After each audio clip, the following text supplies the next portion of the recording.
Hello my dear students, welcome back to our channel neat and clear botany. So बेटा, आज हम लोग अपना स्टार्ट कर रहे हैं क्लास 10th का very first chapter, that is the life processes. Life processes basically अगर हम लोग देखें तो इस चैप्टर के अंदर बहुत अच्छा खासा कंटेंट है। बहुत सारी ह्यूज पूरे लाइफ प्रोसेसेस यहाँ पर प्रेजेंट हैं। इस पूरे लाइफ प्रोसेस में, क्योंकि यहाँ पर क्लास 10th में एज सच बायो हम पूरी पढ़ते हैं, तो इस लाइफ प्रोसेस में प्लांट और एनिमल दोनों का कंटेंट प्रेजेंट है। ठीक है, तो हमको यहाँ पर कुछ चीजें पढ़नी है जो मैं आपको बता रही हूँ, बहुत इंपॉर्टेंट है। आप ये कर लेना, बहुत ज्यादा इंपॉर्टेंट है। इसके साथ साथ जैसे जैसे हमारा थोड़ा सा टाइम आगे बढ़ेगा, जैसे स्पेशली फॉर बोर्ड स्टूडेंट, इनको मैं थोड़ा सा आपको बता दे रही हूँ कुछ इंपॉर्टेंट जो क्वेश्चंस होते हैं जो मेजरली पूछे जाते हैं। ठीक है, उनके आंसर्स कैसे लिखने हैं ये सब हम लोग आगे थोड़ा सा डिटेल में एक बार देख लेंगे। तो इस चैप्टर में बेसिकली सबसे पहले है हमारा that is about the nutrition. Okay, so nutrition in plants. तो सबसे पहले हम लोग प्लांट का न्यूट्रिशन देखेंगे। Plant nutrition basically that is the photosynthesis. ठीक है, तो फोटोसिंथेसिस हमारा एक बहुत इंपॉर्टेंट पार्ट है।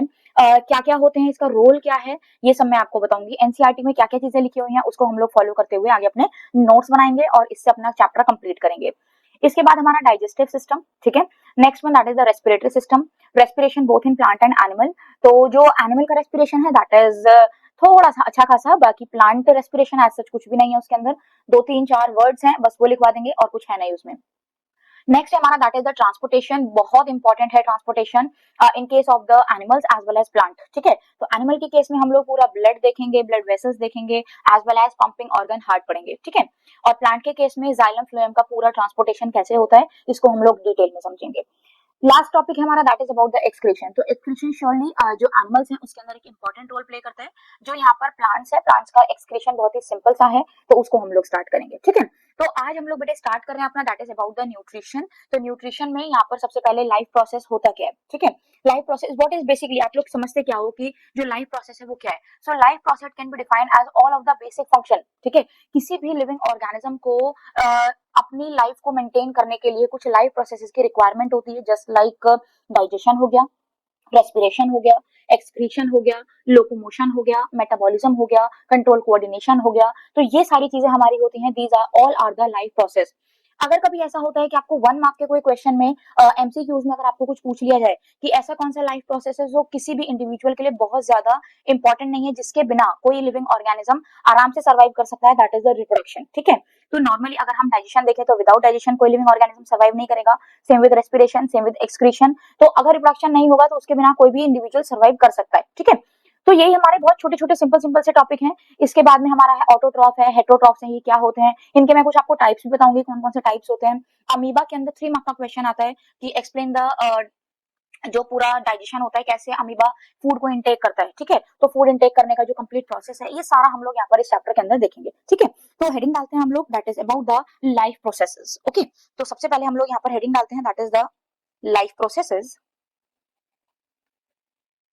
Life processes. ठीक है, अब इसके अंदर बेटे हम लोग यहाँ पर सबसे पहले पढ़ेंगे that is about the definition of life processes. तो लाइफ प्रोसेस जो है ये इनका बेसिकली मतलब क्या होता है। ओके, तो कोई भी चैप्टर पढ़ने से पहले आपको उसका मतलब जरूर पता होना चाहिए कि इसका बेसिकली मतलब क्या है।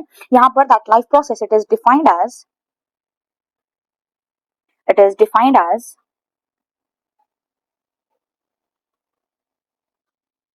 Basic function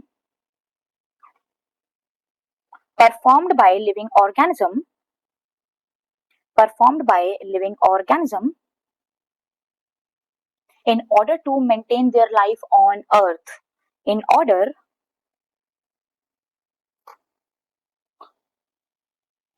to maintain their life on earth। ठीक है, और इसमें क्या क्या आते हैं, it includes it includes like digestion,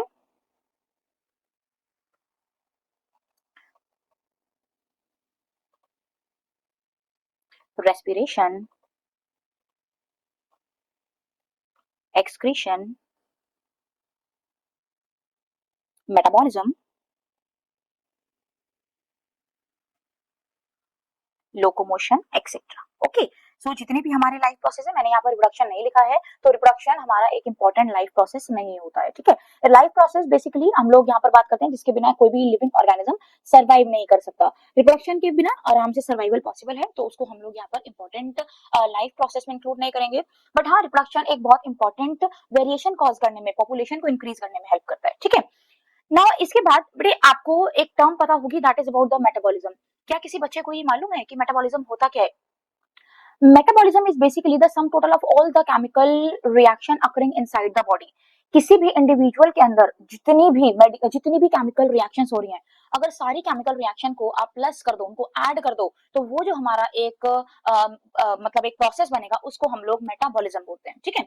जो मेटाबॉलिज्म है, मैं यहाँ पर आपको डिटेल में नहीं समझाऊंगी मेटाबॉलिज्म के बारे में। जो मेटाबॉलिज्म है वो हमारा 2 टाइप्स का होता है, ठीक है।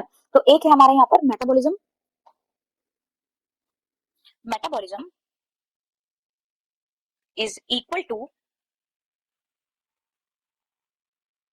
एनाबॉलिज्म एंड कैटाबॉलिज्म, ठीक है। एनाबॉलिज्म का मतलब क्या है? That is the addition, okay. Anabolism मतलब एडिशन। एडिशन कैसे हो रहा है? सिंपल चीज कॉम्प्लेक्स के अंदर कन्वर्ट हो रही है। तो कोई भी सिंपल चीज अगर कॉम्प्लेक्स में कन्वर्ट होती है, तो इस प्रोसेस को हम लोग एनाबॉलिज्म बोलते हैं। और कोई भी अगर कॉम्प्लेक्स चीज सिंपल में कन्वर्ट हो रही है, मतलब कोई भी कॉम्प्लेक्स चीज ब्रेक, बीच में से ब्रेक ब्रेक ब्रेक ब्रेक होकर के आगे जाकर सिंपल सब्सटेंस का फॉर्म कर रही है, तो उसको हम लोग क्या बोलते हैं? This process it is known as catabolism. इन दोनों को आप मिक्स कर दोगे, इन दोनों को आप लोग मिला दोगे, तो हमारा बन जाएगा यहाँ पर दैट इज द मेटाबॉलिज्म, ठीक है। तो ये एक इंपॉर्टेंट सी चीज है, इसको आप लोग देख लेना। नाउ एक आपका बहुत इंपॉर्टेंट टॉपिक है, that is about the mode of nutrition, ठीक है। कितने टाइप के हमारे यहाँ पर मोड ऑफ न्यूट्रिशन होते हैं? सो सबसे पहले यहाँ पर हम लोग लिखते हैं that is mode of nutrition, ठीक है। अब मोड ऑफ न्यूट्रिशन बेसिकली होता क्या है कि कौन सा ऐसा ऑर्गेनिज्म है जो किस तरीके से न्यूट्रिशन को ऑब्टेन करते हैं, that is known as mode of nutrition. And on that behalf mode of nutrition basically are of 2 types, ठीक है। ये 2 टाइप्स के होते हैं, कौन कौन से होते हैं? एक हमारा होता है that is known as autotrophic, और दूसरा हमारा होता है that is known as heterotrophic mode of nutrition. तो यहाँ पर हम लोग इसको कैटेगराइज करते हैं 2 पार्ट्स के अंदर, दिस वन, ठीक है। तो सबसे पहले हमारा यहाँ पर है that is known as autotrophic,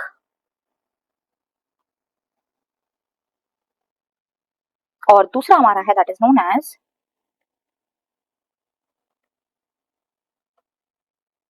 heterotrophic, ठीक है। तो एक हमारा मोड ऑफ न्यूट्रिशन है जिसको हम बोलते हैं autotroph mode of nutrition, and second one that is known as heterotrophic mode of nutrition. Autotroph बेटा कौन से ऑर्गेनिजम्स होते हैं? Those organisms which are able to synthesize their own food, जो अपना खाना खुद से प्रिपेयर करते हैं, उस ऑर्गेनिज्म को हम लोग ऑटोट्रॉफ बोलते हैं, ठीक है। सो organism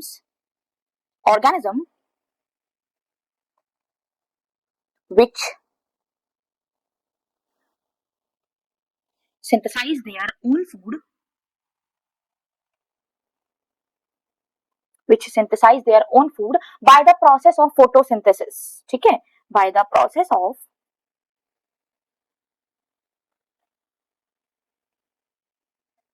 by the process of photosynthesis, this process it is known as autotroph, okay ना। तो ये organisms हमारे कौन से होते हैं? They are to be known as autotroph, and the example of autotroph that is, आपको पता होगा भाई, ये बहुत प्यारा सा एग्जाम्पल है, that is the plants, ठीक है, algae, ओके। सो ये जो हमारे हैं दीज आर द ऑटोट्रॉफ। सिर्फ और सिर्फ मतलब बेसिकली इनके अलावा एज सच कोई भी जल्दी से फूड प्रिपेयर नहीं करता है। इसमें कुछ बैक्टीरिया भी आते हैं, एक बैक्टीरिया है that is the blue green algae। Blue green algae is also able to synthesize their own food, पर आपकी एनसीईआरटी में उतना ज्यादा डिटेल में नहीं है, तो हम लोग उसको बहुत ज्यादा आगे नहीं लिखेंगे, ठीक है। हेट्रोट्रॉफ्स कौन से होते हैं? वो ऑर्गेनिज्म जो खुद का फूड खुद से प्रिपेयर नहीं करते हैं and completely dependent on autotroph, जो पूरी तरीके से डिपेंड होते हैं ऑटोट्रॉफ्स के ऊपर, उसको हम लोग बोलते हैं यहाँ पर हेट्रोट्रॉफ्स, ठीक है। सो organism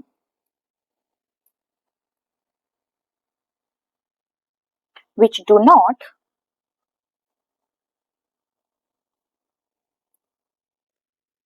prepare their own food and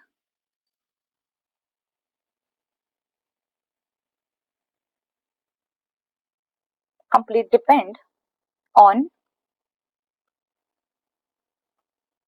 autotrophs, ठीक है। सो इसका एग्जांपल यहाँ पर क्या होगा, इसका example basically all of the animals, fungi हो गए, ठीक है। तो ये सब हमारे क्या हो गए एग्जांपल, जितने भी एनिमल्स हो गए,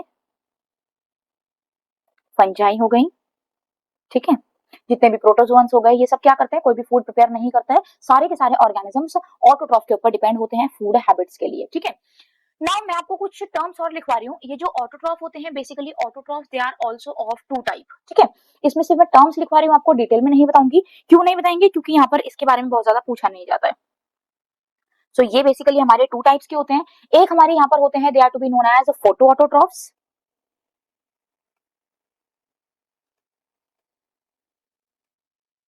फोटो ऑटोट्रॉफ्स, ठीक है। और दूसरे हमारे होते हैं, they are to be known as chemo chemo autotrophs, ठीक है। तो एक हमारे होते हैं फोटो ऑटोट्रॉफ, दूसरे हमारे होते हैं कीमो ऑटोट्रॉफ। दोनों में डिफरेंस क्या होता है, फोटो ऑटोट्रॉफ्स बेसिकली क्या है, वो ऑर्गेनिज्म जो अपना फूड बनाने के लिए दे यूज सनलाइट, ठीक है। तो ऐसी कंडीशन में क्या होता है, दे यूज सनलाइट, सोलर एनर्जी को यूज करेंगे for the synthesis of food. और कीमो ऑटोट्रॉफ्स कौन से ऑर्गेनिजम्स होते हैं, ये organism instead of the sunlight, these organisms they use ATP energy, ठीक है। तो केमिकल एनर्जी यूज करेंगे, एटीपी एनर्जी, इस एनर्जी की वजह से आगे जाकर के फूड का सिंथेसिस होता है, ठीक है। यूज एटीपी एनर्जी, ओके भाई। नाउ ये हमारा यहाँ पर है, this is all about autotroph. Now proceed हम लोग करते हैं अपना, दैट इज हेटरोट्रॉफ्स, ठीक है। हेटरोट्रॉफ बेसिकली हमारे 4 टाइप्स के होते हैं, ठीक है। तो जो हेटरोट्रॉफ्स हैं वो हमारे कितने हैं, इसके जो टाइप्स हैं that is 4 types. First type इसका है that is known as holozoic mode of nutrition, ठीक है। तो इसको हम क्या बोलते हैं, this is holozoic mode of nutrition. Holozoic mode of nutrition क्या होता है बेटा, वो टाइप का न्यूट्रिशन जिसके अंदर organism all of the 5 steps they are follow. कौन कौन से हैं, very first that is the ingestion, खाना अंदर लेना, फिर उसके बाद डाइजेशन होगा, फिर वो डाइजेस्टेड फूड को एब्जॉर्ब किया जाएगा, एब्जॉर्ब करने के बाद में एनर्जी मिलेगी, एनर्जी करने के बाद जो अनडाइजेस्टेड वेस्ट होगा उसको इजेशन कर दिया जाएगा, दैट इज द रिमूवल कर दिया जाएगा। सो जो ऑर्गेनिज्म ये पांचों step, all of the 5 steps ये फॉलो करते हैं, such type of an organisms they are known as holozoic organism, they shows the holozoic mode of nutrition, ठीक है। तो organism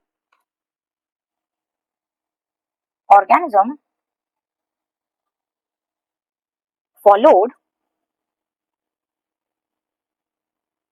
ingestion का मतलब क्या होता है बेटा, intake of food, next one is digestion, मतलब फूड का digestion,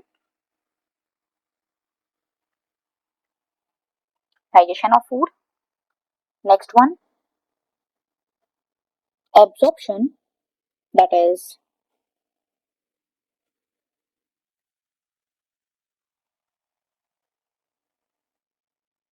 absorption of digested food, next one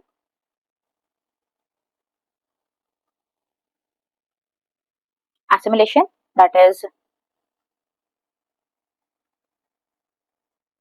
energy meat process, and last में that is the egestion, that is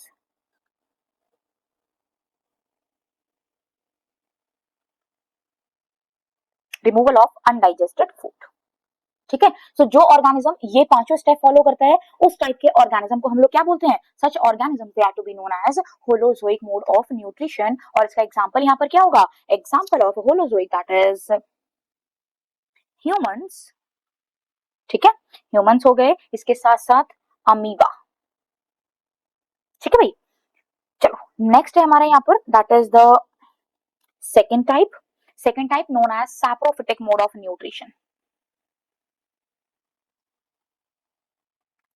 saprophytes कौन से ऑर्गेनिज्म होते हैं बेटा, वो ऑर्गेनिज्म जो डेड और डीके, गली सड़ी चीजें, जो ऑर्गेनिक मटेरियल डेड और डीके ऑर्गेनिक सब्सटेंसेस से अपना न्यूट्रिशन लेते हैं, उस ऑर्गेनिज्म को हम लोग यहाँ पर सैप्रोफाइट बोलते हैं, ठीक है। सो इसको हम क्या बोलते हैं, that is known as saprophyte. और इसका जो सबसे बेहतरीन, सबसे बढ़िया प्यारा सा एग्जाम्पल है that is the fungi, okay. जितनी भी फंजाई आपने देखा होगा, all of the fungi they grow on dung, ठीक है। जहां पर भी डंग होगा, काउ डंग केक्स होंगे, वहां पर ग्रो करेंगे। या फिर रेनी सीजन में आप देखोगे जितनी भी गीली लकड़ियां होती हैं उनके ऊपर ग्रो करते हैं, कहीं पर लीव्स अगर बहुत सारी टूट के नीचे गिरी हुई हैं तो वहां पर ग्रो करते हैं, सॉइल अगर है उसके ऊपर कोई टिश्यूज पड़े हुए हैं तो वहां पर ग्रो करते हैं। तो जहां पर भी इनको ऑर्गेनिक सब्सटेंसेस मिलेंगे ये वहां पर इजिली ग्रो करते हैं। इनको ग्रो करने के लिए इनका जो फेवरेबल कंडीशन है that is the warm and humid condition, ठीक है। तो मतलब मॉइस्चर होना चाहिए, थोड़ी सी वार्मनेस होनी चाहिए एनवायरमेंट में, and the rainy season is the best favourable environment for the fungi, okay ना। सो सैप्रोफाइट्स क्या है? organism obtain their nutrition from dead and decay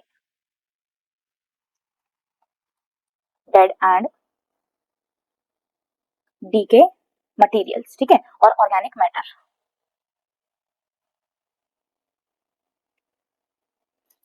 example fungi, okay ना। थर्ड टाइप का यहाँ पर न्यूट्रिशन है, third one that is known as parasitic.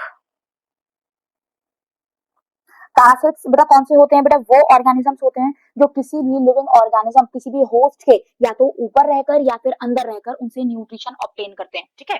जैसे कि आपने देखा होगा बहुत सारे लोगों के सरों में ये लाइसिस ग्रो कर जाती हैं, जू हो जाती हैं, तो वो क्या होते हैं? Act like a parasite. तो वो क्या करते हैं? जितना भी ब्लड होता है उसको सक करते रहते हैं। सेम आपने देखा होगा एग्जाम्पल लीच का, तो जो लीच होती है वो क्या करती है? किसी भी ऑर्गेनिज्म की स्किन के ऊपर स्टिक कर जाएगी और उसके माउथ से वो जो भी ब्लड होता है उसको सक करना स्टार्ट करती है। So they are all to be known as parasite. तो ये पैरासाइट क्या करते हैं? Basically they obtain their nutrition from the host body, okay.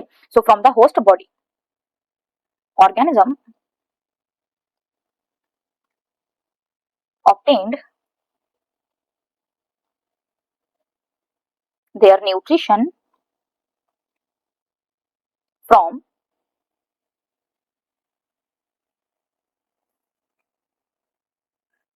other living organism,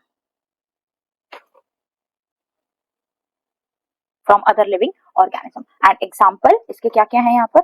example मैं लिखवा रही हूँ आपको, लाइक लीच, लाइस, कस्क्यूटा, ठीक है। ये सब हमारे क्या है? They all are parasite, okay ना। नेक्स्ट है हमारा last one that is known as symbiotic. बड़ा सिम्बायोटिक क्या होता है? जैसे दो लोग हैं, दो लोगों का आपसदारी में आराम से म्यूचुअलिज्म के साथ अगर रह रहे हैं, खा रहे हैं, पी रहे हैं, शेयर कर रहे हैं अपना सब कुछ, तो उस टाइप के न्यूट्रिशन को हम लोग सिम्बायोटिक न्यूट्रिशन बोलते हैं। तो इसमें क्या होता है? म्यूचुअली दोनों का बेनिफिट होना चाहिए, दो पार्टनर है दोनों का बेनिफिट होना चाहिए। तो यहाँ पर organism are mutually benefited by living in close association, by living in close association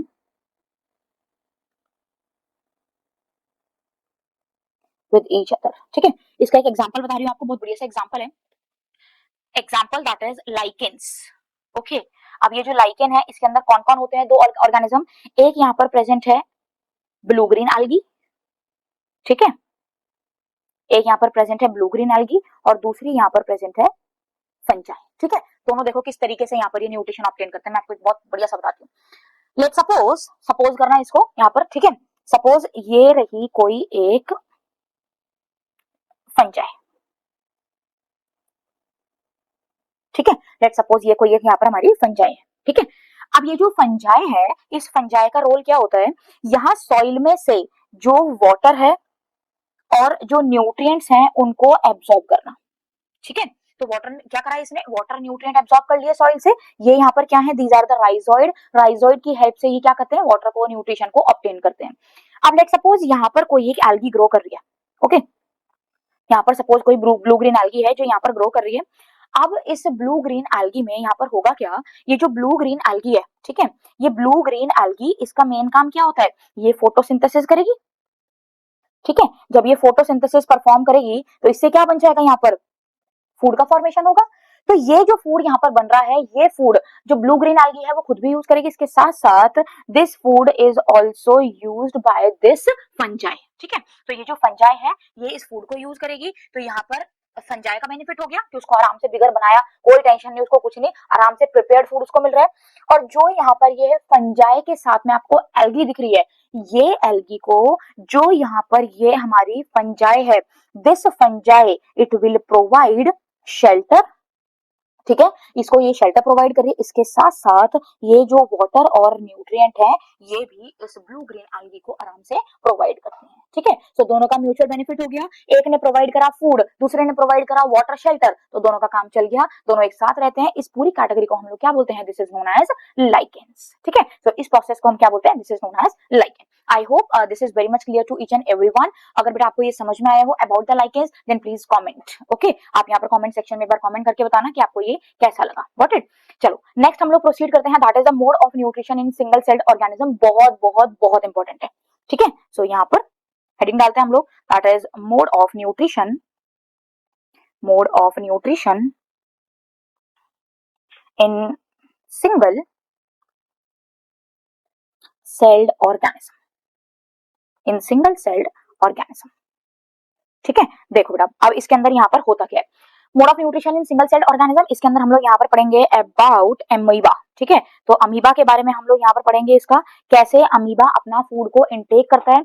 ये क्वेश्चन भाई आपका बहुत ज्यादा इंपॉर्टेंट है, आप इसे कह सकते हो 3 मार्क्स का ये क्वेश्चन आपके स्कूल के एग्जाम में, आपके प्री बोर्ड्स के अंदर एज वेल एज आपके सीबीएसई में आ सकता है, सीबीएसई में आ सकता है, प्री बोर्ड्स के अंदर ये आराम से 3 मार्क का क्वेश्चन यहाँ पर प्रिपेयर होता है, ठीक है। तो इसमें आपको बताते हैं कि क्या होगा अगर 3 मार्क का क्वेश्चन है, तो भाई इसको थोड़ा ढंग से लिखना, तरीके से लिखना कि 3 मार्क आराम से आपको मिल जाए। सो हाउ क्वेश्चन आपको सिंपल पूछा जाएगा, how amoeba obtain their nutrition, okay ना। सो अमीबा ऑब्टेन देयर न्यूट्रिशन कैसे करता है, इसको आपको डिटेल में समझाना है। तो यहाँ पर हम लोग देखते हैं, सबसे पहले मैं आपको डायग्राम के साथ बताती हूँ। लेट सपोज ये रही, this is a diagram of an amoeba, ठीक है। ये अमीबा, ये क्या है इसमें इसका साइटोप्लाज्म, और ये रहा इसका न्यूक्लियस, ओके ना। अब ये जो अमीबा है, लेट सपोज इसको कोई फूड कहीं पर दिखा, ठीक है, कहीं पर भी कोई फूड यहाँ पर अवेलेबल है, लेट सपोज ये कोई यहाँ पर फूड अवेलेबल है। तो जैसे ही ये फूड यहाँ पर इसके मतलब इसको कहीं पर ऑब्जर्व हुआ, तो ये जो अमीबा है, नाउ अमीबा, ये जो आपको इसकी बाहर की मेम्ब्रेन दिख रही है, this is the plasma membrane. ये यहाँ पर इस प्लाज्मा मेम्ब्रेन को थोड़ा सा आगे की तरफ पुश करना स्टार्ट करेगा, ठीक है। तो यहाँ पर एक स्ट्रक्चर कुछ आपको इस तरीके का बना हुआ नजर आएगा कि जो यहाँ पर ये प्लाज्मा मेम्ब्रेन है, ठीक है, यहाँ पर ये जो प्लाज्मा मेम्ब्रेन है, ये प्लाज्मा मेम्ब्रेन आपको कुछ इस तरह से बनती हुई नजर आएगी, ठीक है ना। यहाँ पर ये रहा इसका न्यूक्लियस एंड इनसाइड द, ये यहाँ पर this is the fluid, that is the cytoplasm. जो यहाँ पर ये फूड था, ये फूड अब कहाँ पर पहुंच जाएगा, ये बेसिकली ये जो स्ट्रक्चर यहाँ पर प्रोड्यूस हुआ है, इस स्ट्रक्चर को हम लोग बोल देते हैं, this is known as pseudopodia, ठीक है। स्यूडोपोडिया का मतलब क्या होता है, स्यूडो मीन्स फॉल्स, ठीक है, एंड पोडिया का मतलब क्या होता है, पोडा मीन्स फीट। तो ये क्या है, कुछ फीट के जैसे, पैरों के जैसे स्ट्रक्चर है, बट ये एग्जैक्टली फीट नहीं है, that's why these are known as pseudopodia. इस सीडोपोडिया की हेल्प से ये फूड के पास तक पहुंचेंगे। जैसे ही ये फूड के पास तक गया, धीरे धीरे करके जो सीडोपोडिया है इस फूड को आपस में इस तरीके से ऐसा बना लेते हैं, ठीक है। तो जो फूड है वो कहाँ गया, अंदर की तरफ आ गया, और ये जो पूरी प्लाज्मा मेम्ब्रेन है वो इस तरीके से हो जाती है। तो यहाँ पर जो फूड है वो धीरे धीरे करके इसके अंदर आ जाएगा, और अब जो पूरी प्लाज्मा मेम्ब्रेन है वो उसको चारों तरफ से सराउंड कर लेगी। तो एक ऐसा स्ट्रक्चर आपको यहाँ पर बनता हुआ नजर आएगा लाइक दिस। जैसे सपोज ये कोई एक अमीबा, ठीक है, और इसके अंदर आप यहाँ पर देखोगे तो एक ये स्ट्रक्चर यहाँ प्रोड्यूस हो गया, इसके अंदर प्रेजेंट है यहाँ पर फूड। तो ये एक वैक्यूल के जैसा स्ट्रक्चर बन गया जिसके अंदर फूड पार्टिकल प्रेजेंट होता है। इस पूरे के पूरे स्ट्रक्चर को हम लोग बोलते हैं, this is known as phagosome, ठीक है। तो ये यहाँ पर क्या है, ये हमारा बन गया यहाँ पर, this is the food vacuole, this is food vacuole. ये रहा इसका nucleus and this one is, ठीक है, ये जो यहाँ पर ये है, दिस इज फूड पार्टिकल, ठीक है भाई। ये क्या है यहाँ पर, फूड पार्टिकल। अब जैसे जैसे करके ये जो फूड है, इस फूड के अंदर धीरे धीरे करके क्या होगा, इसका ब्रेकडाउन होगा, क्योंकि जो फूड गया है उसका मतलब इनटेक हो गया, this is the injection. Injection के बाद में इसी फूड का डाइजेशन होना स्टार्ट होगा, कॉम्प्लेक्स फूड सिंपलेस्ट फूड के अंदर कन्वर्ट होगा। सिंपलेस्ट फूड जितना भी है अब वो सारा का सारा इसी साइटोप्लाज्म के अंदर एब्जॉर्ब होना चालू हो जाएगा। इससे इस अमीबा को एनर्जी मिलेगी, और कुछ फूड ऐसा रह जाएगा जो डाइजेस्ट नहीं हुआ होगा, वो फूड इसकी बॉडी से बाहर निकल जाएगा। उस प्रोसेस को हम लोग यहाँ पर बोल देंगे, that is known as egestion, ठीक है। तो यहाँ पर ये रहा कुछ एक अमीबा का डायग्राम, ठीक है, दिस वन। ये रहा इसका nucleus, this is the cytoplasm, okay. और लेट सपोज ये कोई एक स्ट्रक्चर मैंने बनाया है जिसके अंदर यहाँ पर ये प्रेजेंट है, दिस इज अनडाइजेस्टेड वेस्ट, ठीक है। अब ये जो अनडाइजेस्टेड वेस्ट है, धीरे धीरे करके जो प्लाज्मा मेम्ब्रेन है वो फिर से इन्वेजिनेशन शो करेगी और जो अनडाइजेस्टेड वेस्ट है उसको अपनी बॉडी से बाहर रिमूव करेगी। तो ये कैसे होगा, यहाँ पर ये रहा, this is the cytoplasm inside the amoeba, this one represented as a nucleus, और जो यहाँ पर अनडाइजेस्टेड वेस्ट था, ठीक है, यहाँ पर लेट सपोज यहाँ पर ये रहा, ठीक है।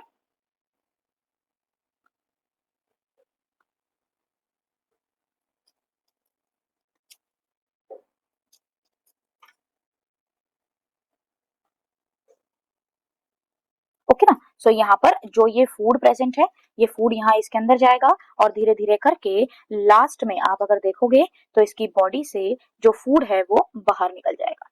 तो यहाँ पर कुछ जो फूड था वो बाहर निकल गया ऐसे करके, ठीक है। और ये हमारा क्या रह गया, अमीबा, जिसके अंदर पूरा इसका स्ट्रक्चर प्रेजेंट है। अब दोबारा जब कभी ये फूड इनटेक करेगा तो again there is a formation of pseudopodia, food को अंदर लेगा, बन जाएगा फूड का वैक्यूल, ये फूड के वैक्यूल में डाइजेशन होगा, एब्जॉर्प्शन होगा, एसिमिलेशन होगा, इजेशन होगा, and again same processes takes place, ठीक है। तो ये काफी इंपॉर्टेंट हमारा प्रोसेस है कि अमीबा अपनी बॉडी के अंदर फूड को इनटेक कैसे करता है, ठीक है ना।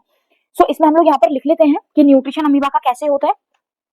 First one that is the digestion, sorry ingestion, sorry बेटा, first one that is the ingestion.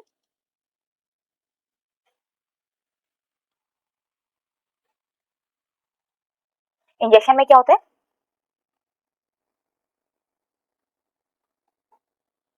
Food intake by temporary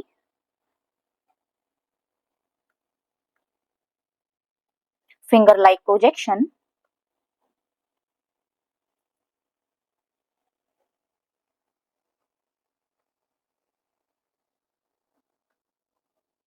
called pseudopodia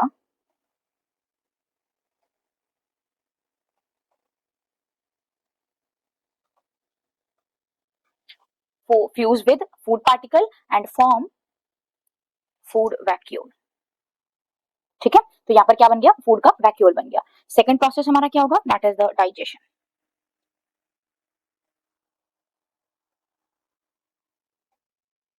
digestion क्या होगा, inside the food vacuole, inside food vacuole जितने भी कॉम्प्लेक्स सब्सटेंस है वो किसके अंदर convert हो जाएंगे, सिंपलेस्ट के अंदर, ठीक है। तो complex substances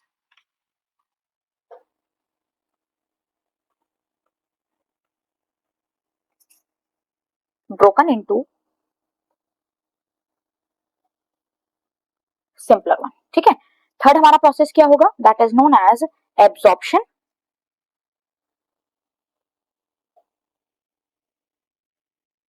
third one that is the absorption.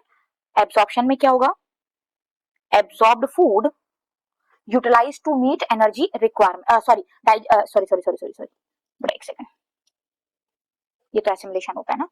Absorb food में क्या होता है, जो डाइजेस्टेड फूड है, जितना भी डाइजेस्टेड फूड है वो इसके साइटोप्लाज्म के अंदर डिफ्यूज हो जाएगा। So digested food diffuses into cytoplasm, diffuses into cytoplasm. Next one that is the assimilation, that is the assimilation, जितना भी डाइजेस्टेड फूड है इससे एनर्जी मिलेगी, ठीक है, जो एब्जॉर्ब हो गया है। So absorbed food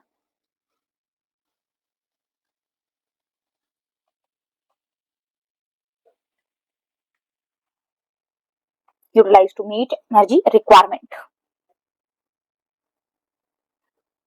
and last one, जितना भी प्रोसेस है जो डाइजेस्टेड फूड के अलावा अनडाइजेस्टेड वेस्ट जितना भी रह गया है उसका यहाँ से क्या हो जाएगा, रिमूवल हो जाएगा। That is the removal of undigested material. Okay, so this is all about amoeba. Same ऐसा ही एक हमारा प्रोसेस है जो हमारा पैरामीशियम के अंदर होता है, ठीक है। तो जो हमारा पैरामीशियम में है, पैरामीशियम के अंदर भी सेम हमारी चीजें होती हैं। क्या क्या है कि उसके अंदर मतलब जो लोकोमोटरी ऑर्गन है, बेसिकली अगर हम देखें तो अमीबा के अंदर लोकोमोशन कौन करवाता है, pseudopodia, while in case of the paramecium locomotion कौन करवाता है, that is with the help of the सीलियास, ठीक है। तो बहुत सारे नंबर ऑफ सीलिया यहाँ पर प्रेजेंट होते हैं, तो उसके थ्रू हमारा यहाँ पर मूवमेंट होता है, ओके ना। ये हमारा amoeba, this is very very very important. Now proceed to the next part of the chapter, that is the photosynthesis. बहुत इंपॉर्टेंट पार्ट है, दैट इज द फोटोसिंथेसिस।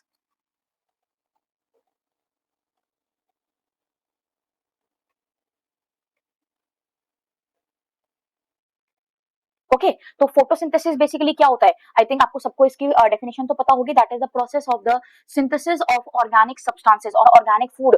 कोई भी एक ऑर्गेनिक फूड का फॉर्मेशन होना from inorganic substances like carbon dioxide and water in the presence of chlorophyll and sunlight, this complete process it is known as photosynthesis. ये बहुत important है बेटा, एक डेफिनेशन पूछी जाती है। एंड केमिकल जो बैलेंस्ड इक्वेशन है, that is also very much important. तो इन दोनों चीजों को आप लोग लर्न कर लेना। इसके बाद में जो इसका मैकेनिज्म है वो काफी इंपॉर्टेंट है। मैकेनिज्म आपके एनसीईआरटी में इवेंट्स लिखे हुए हैं, 3 इवेंट्स। कौन कौन से इवेंट्स है, मैकेनिज्म ही है वो, तो तीनों के तीनों इवेंट जैसे स्टेप लिखोगे एज इट इज लिखने हैं, कोई भी चेंज अपने आप से नहीं करना है, ठीक है।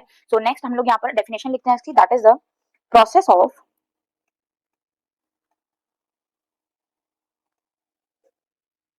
Synthesis of organic food. Organic food क्या है भाई, that is the glucose from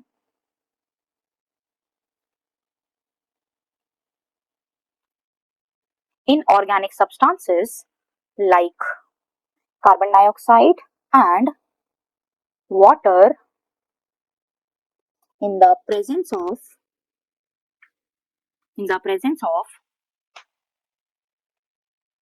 chlorophyll and sunlight. This whole process it is known as photosynthesis. photosynthesis की बैलेंस्ड इक्वेशन भाई बहुत बहुत बहुत इंपॉर्टेंट है, ध्यान से लिखना है इसको। सबसे पहले यहाँ पर 6CO2 plus 12H2O in the presence of chlorophyll and sunlight give rise to C6H12O6 plus 6O2 plus 6H2O, ठीक है। यहाँ पर बेटे जो लिखा है एज इट इज लिखना है। अगर आपने देखा हो तो यहाँ पर for the synthesis of one glucose molecule, एक सिंगल ग्लूकोज मॉलिक्यूल के लिए there is requirement of 6 carbon dioxide.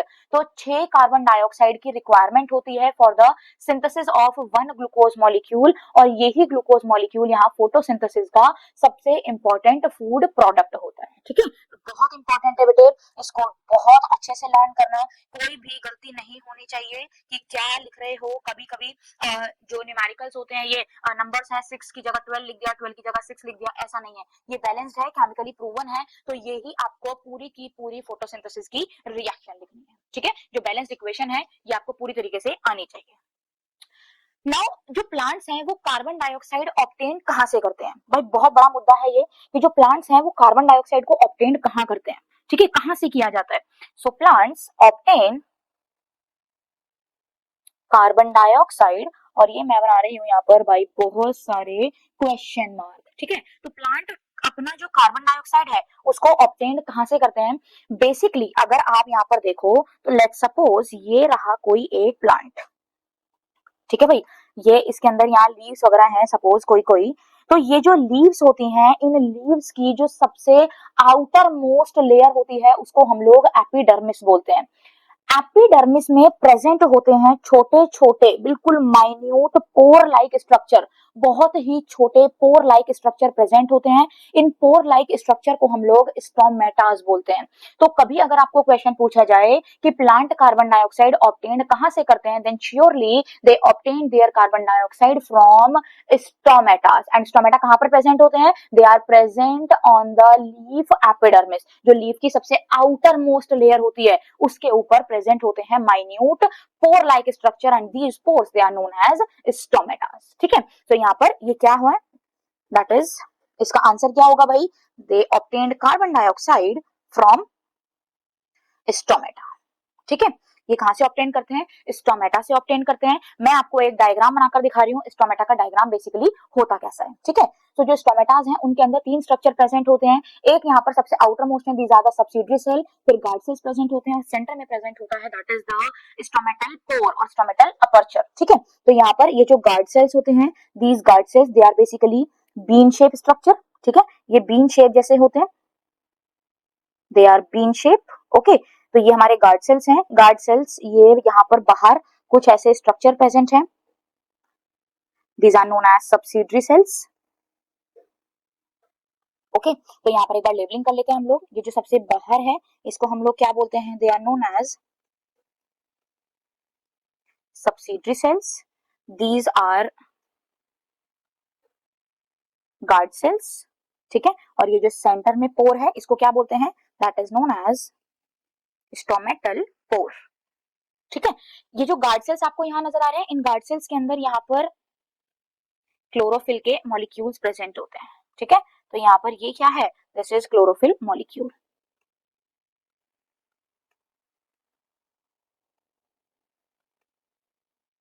Okay ना, सो ये हमारा स्ट्रक्चर है, that is the structure of stomata.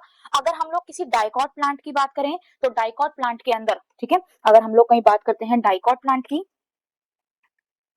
तो जो स्टोमेटा के गार्ड सेल्स हैं वो कैसे होते हैं? Kidney bean shape.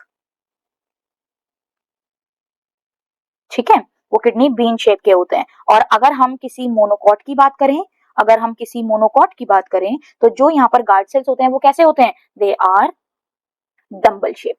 बस सिर्फ एक यही डिफरेंस होता है, बाकी और कोई भी स्टोमेटा के स्ट्रक्चर में डिफरेंस नहीं होता। ठीक है ना, तो ये है हमारा स्ट्रक्चर जहां से प्लांट ऑब्टेन करते हैं carbon dioxide. Now what is the site of photosynthesis? कहां से फोटोसिंथेसिस होती है? फोटोसिंथेसिस बेसिकली होती कहां पर है? That is the site. तो साइट ऑफ फोटोसिंथेसिस,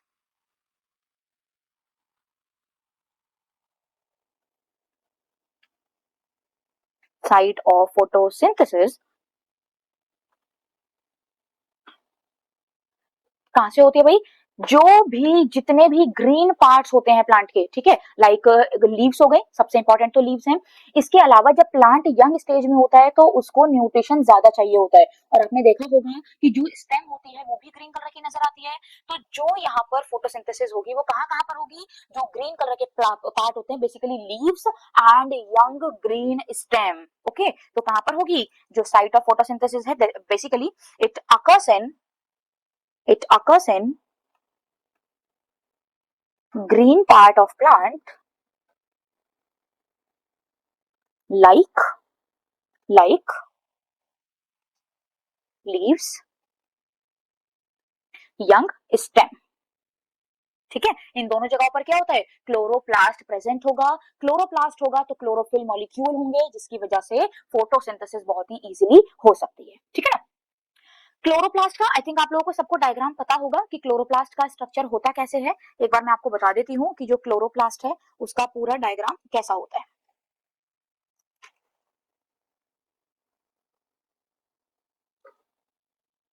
ठीक है भाई, सो क्लोरोप्लास्ट बेसिकली क्या है? Plastid double membrane bound organelle. तो यहाँ पर आप ये देखोगे तो कुछ इस तरीके का स्ट्रक्चर यहाँ पर प्रेजेंट होता है। ये सिंगल मेम्ब्रेन है और ये मैंने बनाई है अंदर वाली मेम्ब्रेन। ठीक है, इसके अंदर सारे में फ्लूइड प्रेजेंट होता है। ये जो फ्लूइड है इसको क्या बोलते हैं? This fluid it is known as matrix. This is known as matrix. ये क्या है? This is outer layer, this is inner layer. Okay, इसमें यहाँ पर बीच में कुछ इस तरीके के स्ट्रक्चर्स प्रेजेंट होते हैं। ठीक है, ये जो एक सिंगल कॉइन है, लेट सपोज एक ये सिंगल कॉइन, इस सिंगल कॉइन को हम क्या बोलेंगे? This single coin it is known as thylakoid. ठीक है, और इस सिंगल कॉइन पे बहुत सारे कॉइन आपस में जुड़ते चले जाते हैं, एक पूरा ढेर बन जाता है, पूरा स्टॉक बन जाता है। This complete stack it is known as grana. ठीक है, इसको हम क्या बोल देंगे, दिस इज ग्राना, और जितने भी अंदर सारे ग्राना प्रेजेंट है together they are all known as grana. Okay ना। सो जो बेसिकली फोटोसिंथेसिस होती है वो कहां पर होती है, इसी थाइलाकॉइड के अंदर होती है। ठीक है ना। तो thylakoid it is a part where the photosynthesis takes place and all of these grana they are interconnected. तो ये सब क्या है, दे ऑल आर इंटरकनेक्टेड, ये सब यहाँ पर एक दूसरे से इंटरकनेक्टेड होती हैं। These are known as fret lamellae. ठीक है, तो इसको हम क्या बोलेंगे, this is known as fret lamellae. So ये हमारे यहाँ पर एक स्ट्रक्चर है that is the photo chloroplast का, जहां पर फोटोसिंथेसिस होती है। नाउ इसके बाद में हमारा जो फोटोसिंथेसिस का लास्ट पार्ट है that is the mechanism of photosynthesis. तो इसका हेडिंग डालते हैं बेटा हम लोग, दैट इज द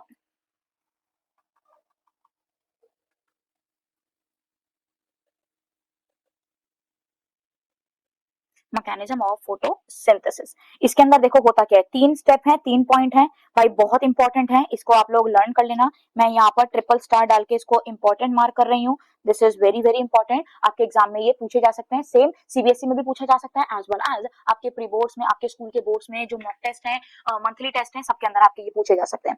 फर्स्ट यहाँ पर मैकेनिज्म है very first, that is the, जो सबसे पहले यहाँ पर होगा that is the absorption of the solar energy. ठीक है, सो सबसे पहले क्या होगा यहाँ पर, that is the absorption of solar energy, absorption of solar और light energy, light energy with the help of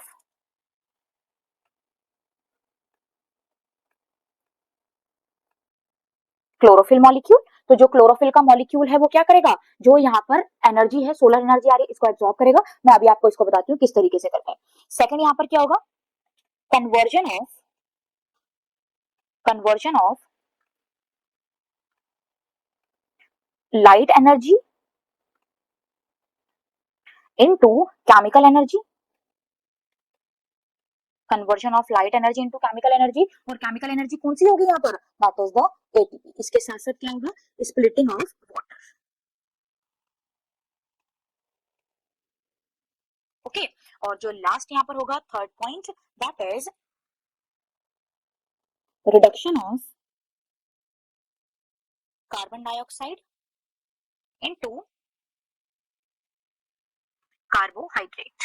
कौन सी carbohydrate, that is the glucose. ठीक है, तो ये तीनों स्टेप हैं, बड़े याद रखना, तीनों स्टेप बहुत इंपॉर्टेंट हैं। एंड जो सीक्वेंस मैंने लिखवाया है that is very very important. ऐसे ही आपको ये तीनों पॉइंट लिखने हैं। 3 मार्क का आपका ये क्वेश्चन आता है, मैकेनिज्म ऑफ फोटोसिंथेसिस से भी आ सकता है, या फिर आपको पूछा जा सकता है events occurring during the photosynthesis. तो कौन कौन से इवेंट्स हैं, ये 3 इवेंट होते हैं, इन्हीं तीनों इवेंट में यहाँ पर आगे जाकर के हमारी पूरी फोटोसिंथेसिस कंप्लीट होती है। ओके ना। मैं आपको एक चीज बता रही हूँ, लेट सपोज ये कोई एक क्लोरोफिल का मॉलिक्यूल है। ठीक है, यहाँ पर मैंने क्लोरोफिल लिख दिया, ये क्लोरोफिल का मॉलिक्यूल, इस क्लोरोफिल के मॉलिक्यूल के पास क्या होता है, सबसे पहले ये सनलाइट आती है। ठीक है, ये सनलाइट आई, तो जो क्लोरोफिल का मॉलिक्यूल है इसने क्या करा, यहाँ पर क्लोरोफिल मॉलिक्यूल ने सनलाइट को एब्जॉर्ब कर लिया। ये आपका है फर्स्ट पॉइंट। जब एब्जॉर्ब कर लेगा तो एब्जॉर्ब करने के बाद में इस क्लोरोफिल के पास में कुछ इलेक्ट्रॉन प्रेजेंट होते हैं। जैसे ही सोलर एनर्जी एब्जॉर्ब होगी, इलेक्ट्रॉन की एक्साइटमेंट होनी चालू होती है और यहाँ से इलेक्ट्रॉन रिलीज हो जाते हैं। आगे जाकर के इसी इलेक्ट्रॉन की एनर्जी को यूज करके एटीपी एनर्जी बनाई जाती है। ठीक है, तो जो हमने यहाँ पर सबसे पहले क्या हुआ, conversion of solar, absorption of solar energy, इसके बाद में कन्वर्जन हुआ सोलर एनर्जी का किसके अंदर, केमिकल एनर्जी के अंदर। जैसे ही केमिकल एनर्जी बन जाएगी, इसके साथ साथ यहाँ पर वाटर के मॉलिक्यूल्स हैं। ठीक है, ये वाटर जो है इसका ब्रेकडाउन होता रहता है, इससे ऑक्सीजन बनेगी, इससे इलेक्ट्रॉन निकलेंगे और इससे हाइड्रोजन आयंस निकलते रहते हैं। ये हमारा सेकंड पॉइंट है। लास्ट में जाकर इसी एटीपी एनर्जी को यूज करके जो कार्बन डाइऑक्साइड है वो C6H12O6 का फॉर्मेशन कर देती है। बेसिकली ये बहुत ही लॉन्ग प्रोसेस है, तो इसको पढ़ने के लिए बेटा हम लोग क्लास 11th में प्लांट की फिजियोलॉजी पढ़ते हैं, उस फिजियोलॉजी में हम लोग पूरा फोटोसिंथेसिस पढ़ते हैं। तो ये हमारा एक है इलेक्ट्रॉन ट्रांसपोर्ट सिस्टम, केमियोस्मोटिक हाइपोथेसिस। मतलब बेसिकली अगर हम लोग देखें तो जो फोटोसिंथेसिस है वो 2 पार्ट में कंप्लीट होती है, एक उसमें होती है लाइट रिएक्शन और दूसरी होती है डार्क रिएक्शन। सो इस पूरे चैप्टर को डिटेल में पढ़ने के लिए आप लोग क्लास 11th की प्लांट फिजियोलॉजी एक बार मेरे चैनल में देख लेना। ठीक है, so this is all about today's lecture, that is all about newton nutrition. So जितना भी हमारा फोटोसिंथेसिस था, इसके बाहर कोई क्वेश्चन आपका पुट ऑन नहीं होता है। एक और चीज है यहाँ पर कि आपकी एनसीईआरटी में एक एक्टिविटी दे रखी है दैट क्लोरोफिल इज नेसेसरी। उस क्लोरोफिल की एक्टिविटी को देख लेना काफी इंपॉर्टेंट है। समटाइम्स एक्टिविटी बेस्ड क्वेश्चन पूछ लिए जाते हैं। इसके अलावा आपको इस कंटेंट के अलावा कुछ भी नहीं पूछा जाएगा। This is very helpful. Hope आपको बेटा ये सब कुछ समझ में आए। जिन बच्चों को समझ में आएगा प्लीज एक बार मेरे को कमेंट करना है, यहाँ पर मेरे को एक बार बताना कि आपको ये कंटेंट सारा फोटोसिंथेसिस का कैसा लगा। Till then thank you so much, take care all of you, और अच्छे से पढ़ो, मस्त रहो, बिंदास रहो, घर पे रहो, लेकिन पढ़ना नहीं भूलना, ठीक है। So thank you so much, subscribe my channel and will meet again after the next chapter, next topic that is the digestion. तो आगे मैं बहुत जल्दी से डाइजेशन की वीडियो लेकर आने वाली हूँ, उसमें आप लोग अपना पूरा डाइजेशन का पार्ट कंप्लीट कर लेना। Till then take care all of you, bye bye.